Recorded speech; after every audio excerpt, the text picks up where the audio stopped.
Halo teman-teman, setelah kita belajar sebelumnya tentang konsep umum formulasinya, sekarang kita akan lanjut tentang formulasi khususnya untuk yang sediaan small volume parenteral dan juga yang large volume parenteral. Ini merupakan bagian yang pertama, saya bagi menjadi dua bagian supaya lebih nyaman untuk ditonton begitu ya. Iya, kalau secara umum saya yakin teman-teman pasti sudah belajar ya, entah itu di farmakologi atau anatomi fisiologi manusia gitu ya, saya kurang tahu.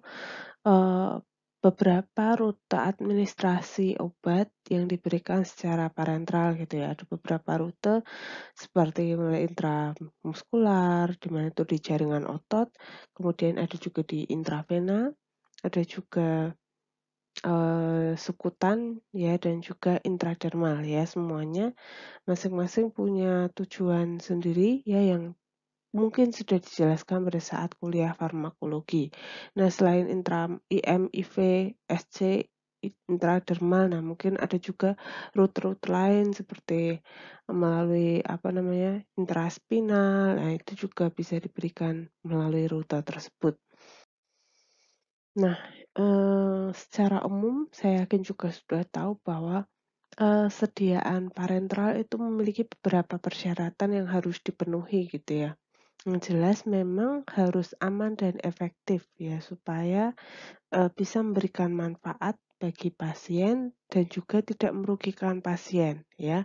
Kemudian sediaan parenteral juga harus steril. Nah, sebenarnya kalau kita bilang steril di sini bukan berarti meskipun secara terminologi kalau kata steril itu merujuk pada bebas dari mikroorganisme, tapi memang sangat-sangat sulit untuk mendapatkan yang benar-benar steril sehingga kita cukup apa ya, mencapai sesuai sterility assurance level itu yaitu 10 pangkat 6 itu ya, 1/1.000.000. Nah, kemudian yang penting juga bahwa suatu, sediaan parenteral itu bukan bebas endotoksin karena sangat sulit untuk membebaskan suatu sediaan dari endotoksin. Jadi biasanya memang ada batas endotoksin yang diperbolehkan. Ini bisa dicek di Farmakope,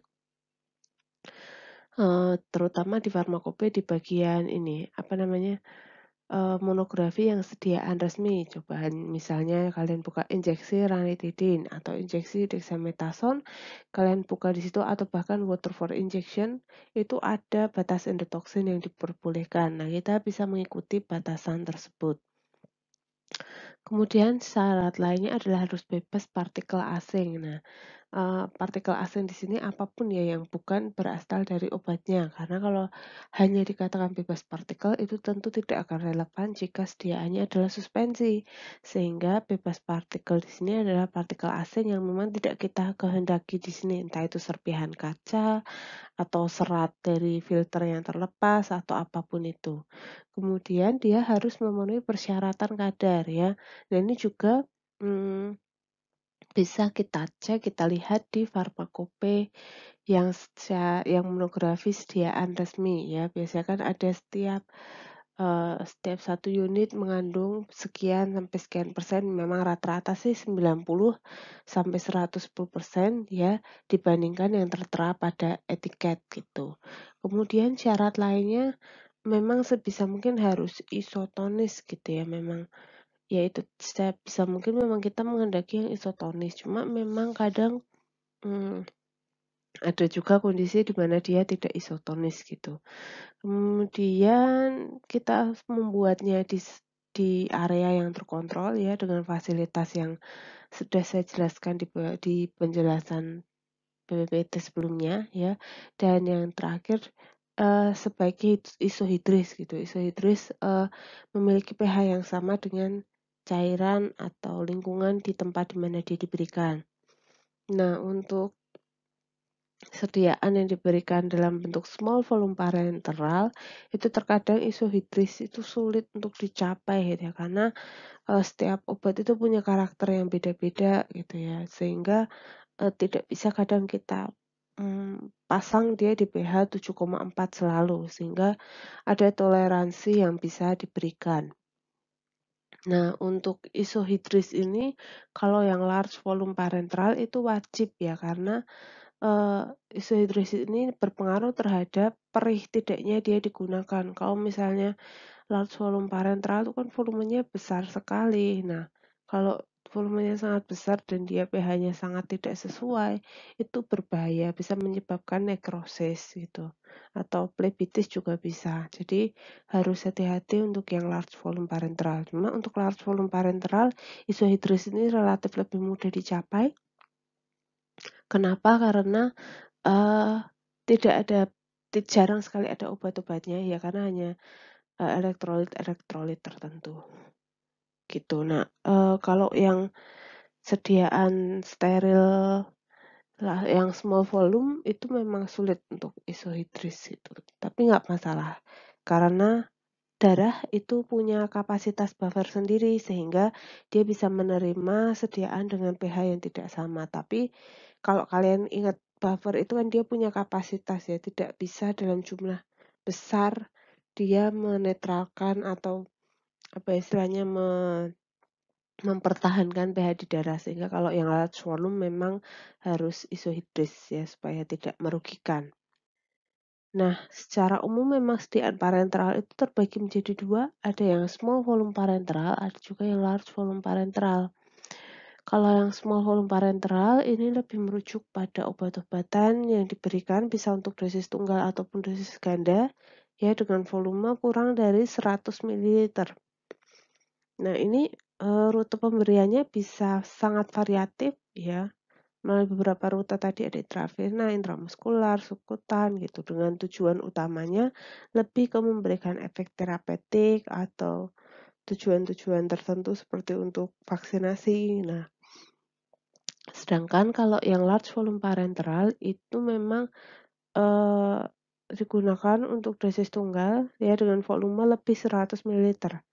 Dan untuk large volume parenteral ini kalau dia yang parenteral gitu ya, biasanya dia Eee, digunakan hanya melalui intravena saja, karena untuk intravena itu dia bisa menerima ya, volume yang sangat besar, kalau yang lain nggak bisa.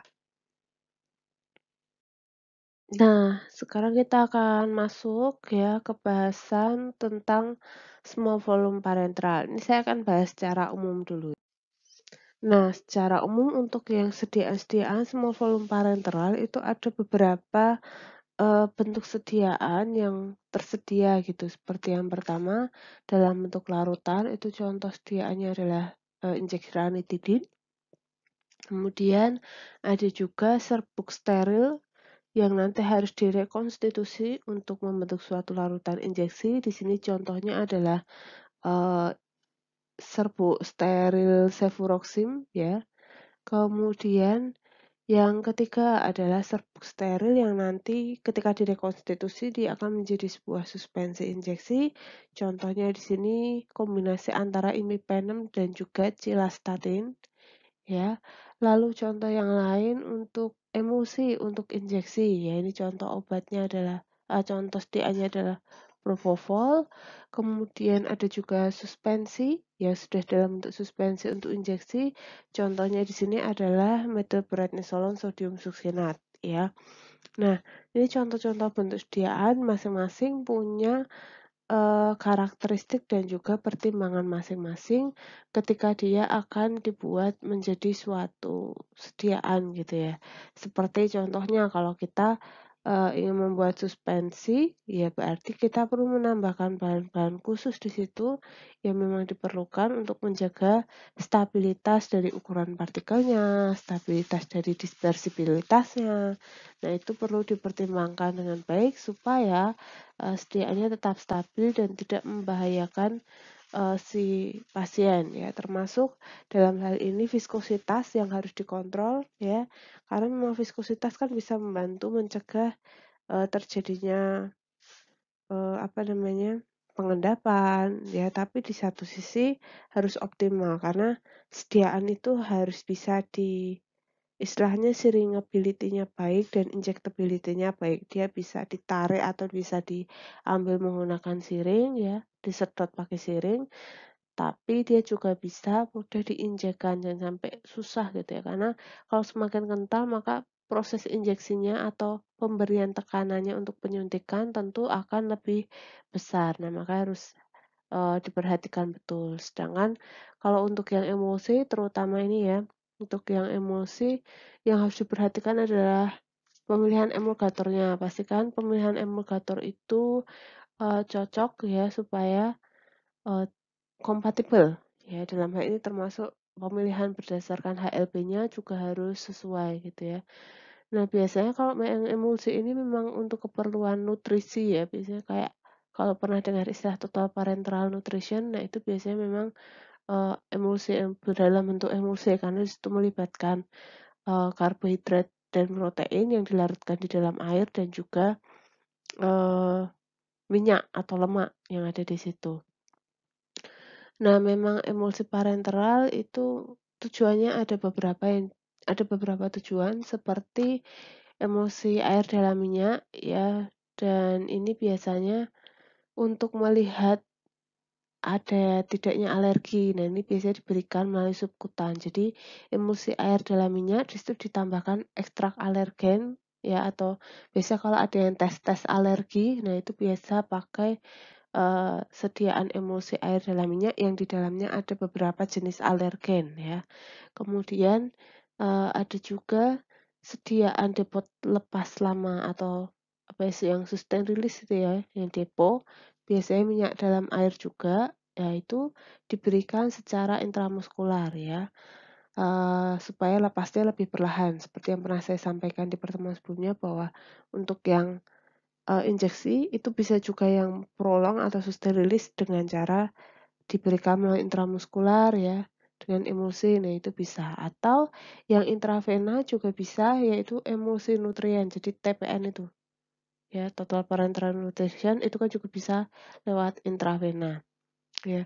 Intinya dalam, formulasi untuk yang emulsi ini, ya intinya lebih ke bahan pengemulsinya dan juga bahan penstabilnya karena ada, keterbatasan sterilisasi menggunakan autoklaf gitu. Jadi memang, eee, pemberian emulsinya ini kalau sediaan yang dengan emulsi ini, biasanya memang dicampurnya, jadi ada juga yang dicampurnya itu ketika akan digunakan. Jadi sudah produksi, contohnya TPN itu tadi, sudah produksi, larutan proteinnya sudah ada, larutan karbohidratnya sudah ada, lemaknya sudah ada, nanti ketika akan digunakan baru dicampurkan, itu juga bisa seperti itu.